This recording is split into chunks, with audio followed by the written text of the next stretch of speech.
How are we doing, guys? It's Mr. Striz and I'm signing in.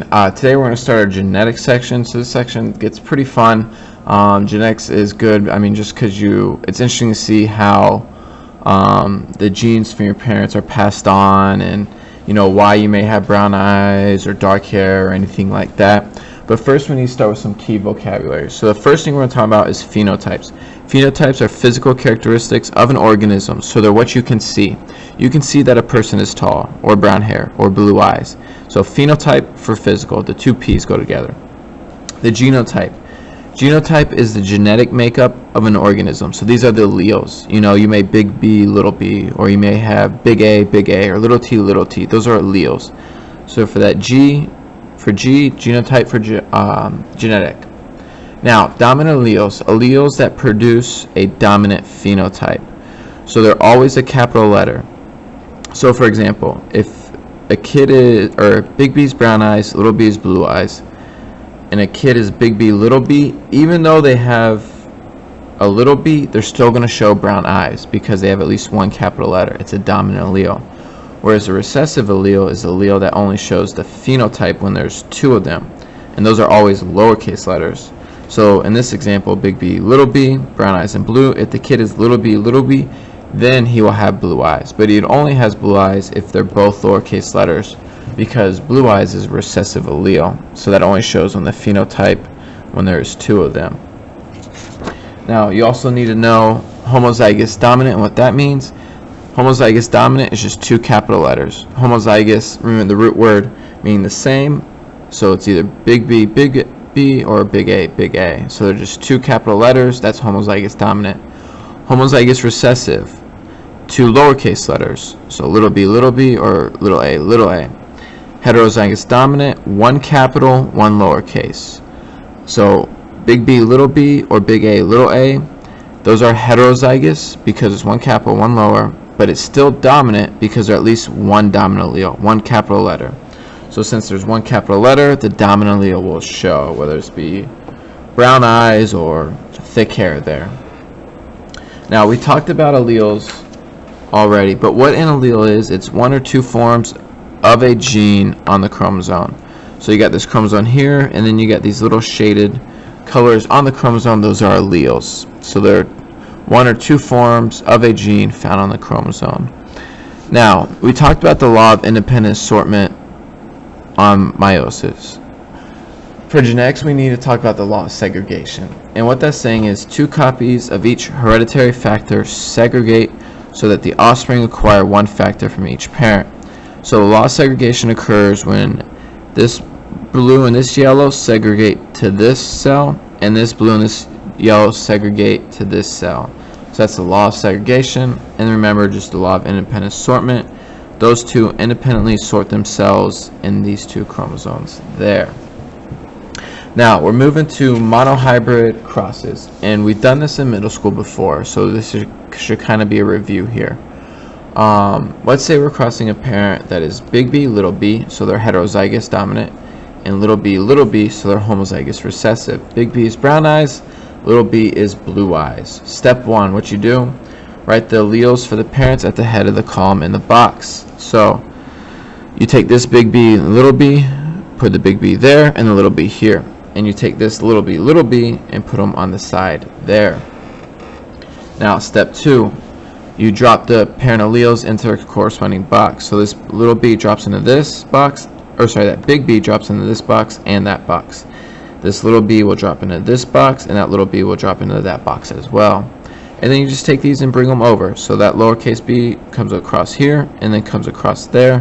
Lowercase b comes across to that box and that box as well. So those are the first two steps. Moving on to step 3.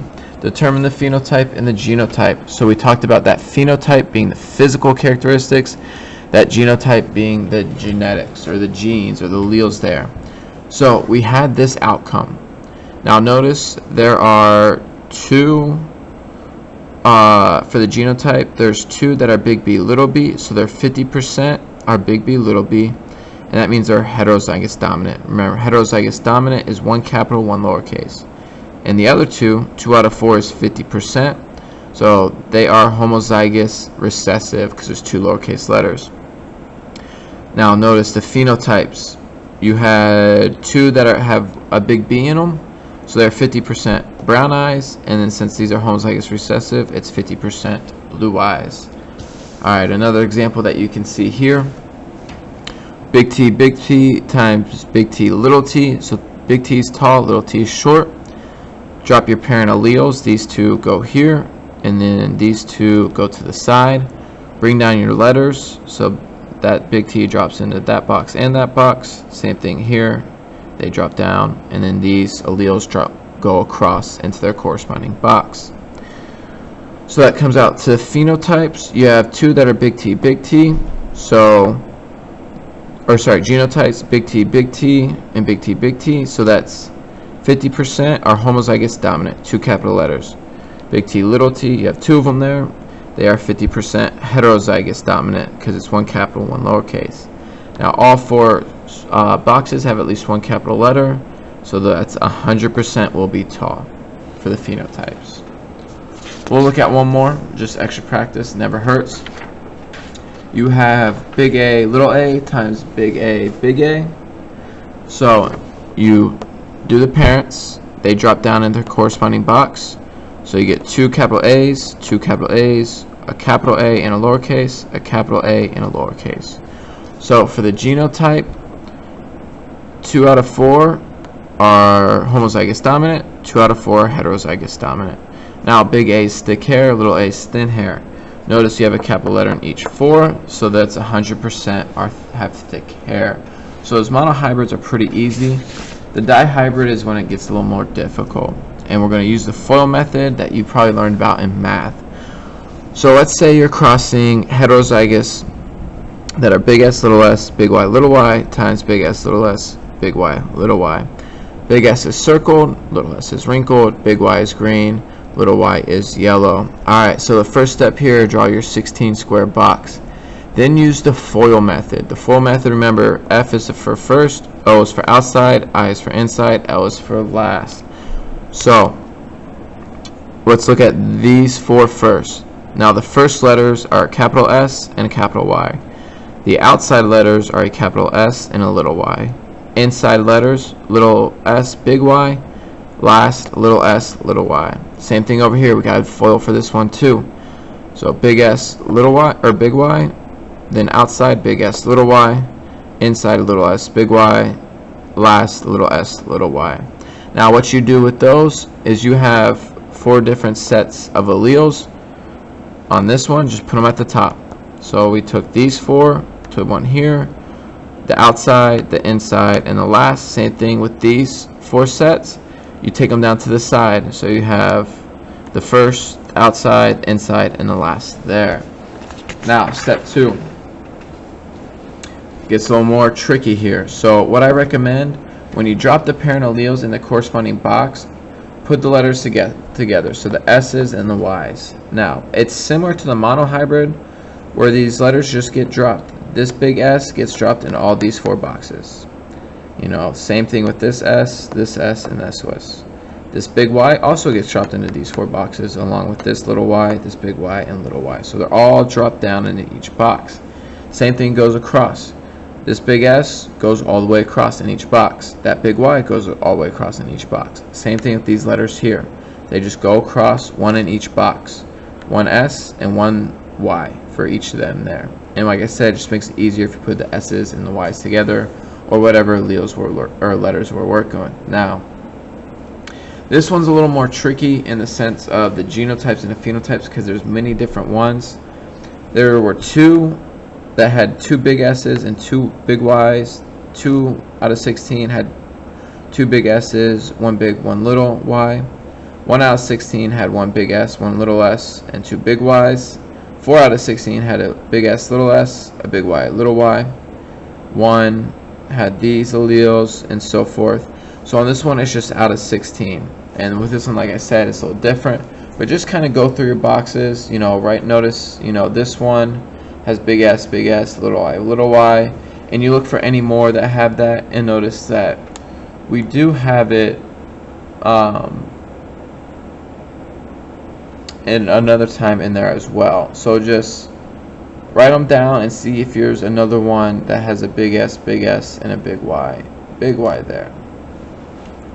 Now, going on to the next part, the phenotype. So the genotypes, like I said, a little tricky with that one, just because there's a different range of there. But the phenotypes, there was 9 that had circled. Remember, circled was a big S. So notice you have at least one, or well, sorry, circled in green. So you're looking for one that have at least one big S and one big Y. So you got 1, 2, 3, 4, 5, 6, 7, 8, 9. So 9 out of 16 were circled in green because there was at least one big S and one big Y. Now circled in yellow, so you're looking for a big S and 2 little Y's because yellow was a recessive gene there. So you got 3 there. So you have those occur here. You got big S and 2 little Y's. It also occurs here, and then it occurs there as well. Now wrinkled in green, we're looking for 2 little S's and at least one big Y, and that's also 3 out of 16. The 2 little S's and one big Y, 1, 2, and 3 there. And then 1 is going to be wrinkled and yellow right here because it's 2 little S's and 2 little Y's. Whenever you cross heterozygous, when each one is heterozygous, 1 capital, 1 lowercase, 1 capital, 1 lowercase, and 1 capital, 1 lowercase, 1 capital, lowercase, when you cross those, I gave you the hint there that those phenotypes are always a 9:3 to 3:1 ratio. So 9 will show the 2 dominant, 3 will show 1 dominant, 1 recessive, and then 3 will show 1 recessive, 1 dominant, and 1 being both recessive there. Now let's do one more example on this one just as a practice, because like I said, the dihybrid we might spend a little more time on just because it's a little more math and a little more involved than Duno. So we're crossing a big A with a big T, little t times parents that are big A, little t, little t. Now big A is thick hair, little a is thin, big T is tall, little t is short. So FOIL. The first big A, big T, outside big A, little t, inside big A, big T, last big A, little t. Now on this side, the first big A, little t, outside big A, little t, inside little t, last little a, little t there. So you put those, once again, you just drop them into the top on that side, and these 4 you drop to the side. Once again, you bring these parents. So remember, you'll have a big A and a big T in each one of these boxes because you have to drop them down. Same thing with these, here and here. And then you bring them across as well. Big A, little t, that's going to go in every single box. You have the big A there and little t there. Big A there, little t there. Big A there, little t there. Big A there, little t there. So these all will each go in the corresponding box. So when you have a dihybrid cross, notice that there's 4 letters always in each square because you got 2 from here and then 2 from there. Now let's look at these genotypes. So notice 4 out of 16 are 2 big A's and 1 big T, little t. So that's 1/4, just reduce it down. 4 more are big A, big T, little t. Those are 1, 2, 3, 4. Big A, little t, little t. You have 4 there. 1, 2, and then 3, 4. And then 4 out of 16 are big A, little t, little t. 1, 2, 3, 4, or 1/4. So now notice the genotypes. So how many have thick hair and tall? So notice 8 of these have at least 1 capital A, 1 capital T. So 8 out of 16 is 50%. And then thick hair and short, notice these 8 right here, because 4 and 4 have 1 capital A, so it's thick hair, but they both have 2 lowercase t's. So that's where you get the short there. But we'll do more practice on this. This is just to get you going on these. But this is Mr. Striz signing out.